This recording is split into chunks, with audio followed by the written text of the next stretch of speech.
यमुना जी को हम दिल्ली शहर की पहचान बनाएंगे।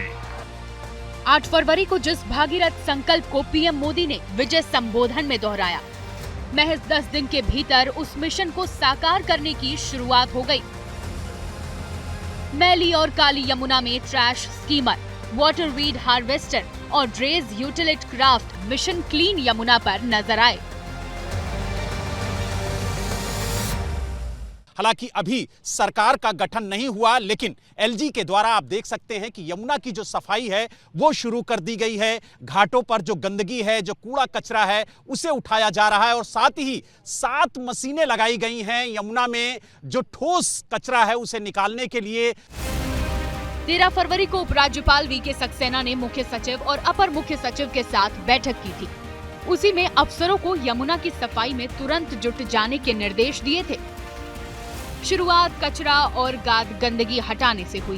संकल्प 2027 के अंत से पहले यमुना को निर्मल करने का है। देखिए, यमुना को एक ही चरण में साफ किया जाएगा अभी से लेकर दिसंबर 2027 तक। हाँ, पैरेलली इसमें कई काम होंगे। ये नहीं है कि एक काम पूरा होने के बाद दूसरा काम होगा। यानी जो सफाई का अभियान है वो 2027 में पूरा हो जाएगा 100%। यमुना मैया को 3 साल में निर्मल और अविरल बनाने के लिए मिशन मोड में 4 चरण की रणनीति बनाई गई है। पहला, यमुना में जमा कचरे, गाद, अन्य गंदगी को हटाया जाएगा। दूसरा, नजफगढ़ ड्रेन, सप्लीमेंट्री ड्रेन, अन्य बड़े नाले साफ किए जाएंगे।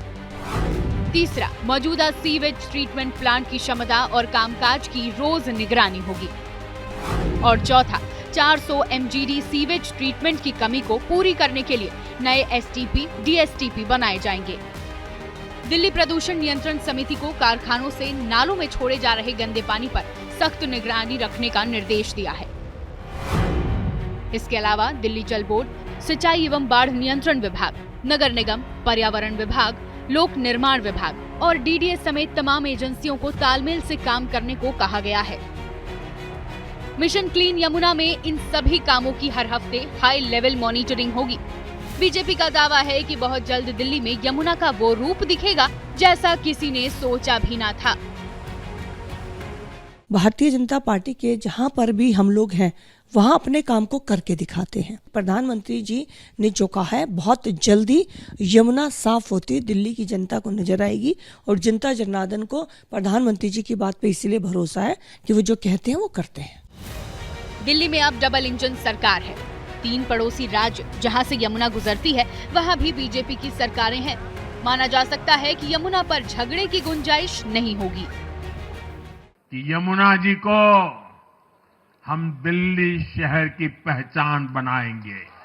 मैं जानता हूं ये काम कठिन है, मैं ये भी जानता हूं ये काम बहुत लंबे समय का है। समय कितना ही क्यों न जाए, शक्ति कितनी ही क्यों न लगे, लेकिन अगर संकल्प मजबूत है तो यमुना जी के आशीर्वाद रहने वाले हैं।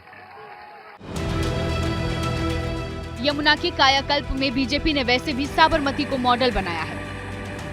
साबरमती रिवर फ्रंट जैसा ही रूप देने का वादा दिल्ली वालों से अपने संकल्प पत्र में भी किया है। दिल्ली विधानसभा चुनाव में सबसे बड़ा मुद्दा यमुना सफाई था और यही वजह है कि भारतीय जनता पार्टी ने इस मुद्दे को अपने संकल्प पत्र में भी उठाया था और दिल्ली की जनता को भरोसा दिया था कि अगर उसकी सरकार दिल्ली में बनती है तो सबसे पहले यमुना की सफाई शुरू की जाएगी। और यही वजह है कि जैसे ही दिल्ली की जनता ने भारतीय जनता पार्टी को विधानसभा चुनाव में प्रचंड बहुमत दिया, उसके बाद से ही काम शुरू हो गया है। साबरमती रिवर फ्रंट अहमदाबाद की पहचान बन चुका है। विदेशी राष्ट्राध्यक्ष भी अहमदाबाद आते हैं तो साबरमती रिवर फ्रंट जरूर पहुंचते हैं।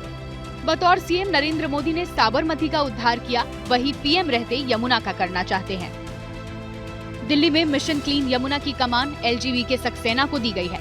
अब विरोधी सवाल पूछ रहे हैं कि LG ने यमुना पर यही फुर्ती पिछली सरकार के वक्त क्यों नहीं दिखाई। दिल्ली में इस टाइम ना कोई सीएम है ना कोई कैबिनेट है, पर दिल्ली के LG अगर अभी ये काम कर पा रहे हैं तो निश्चित तौर से ये क्लियर हो गया कि गंदी राजनीति कर रहे थे और पहले काम जानबूझ के नहीं कर रहे थे या फिर हमें जानबूझ के रोक रहे थे।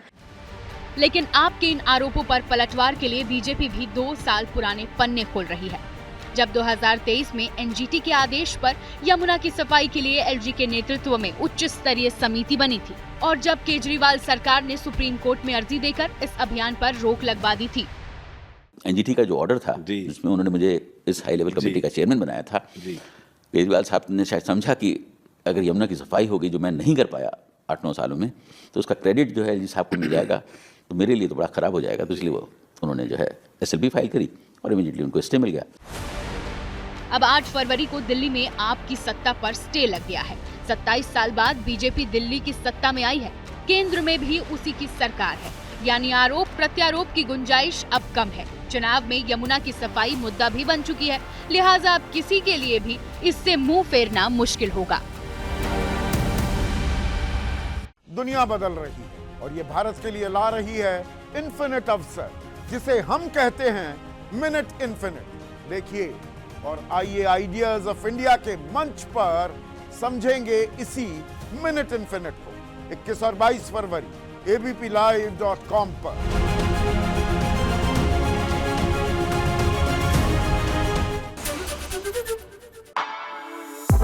For exclusive and insightful videos, subscribe to our new channel ABP Live Premium.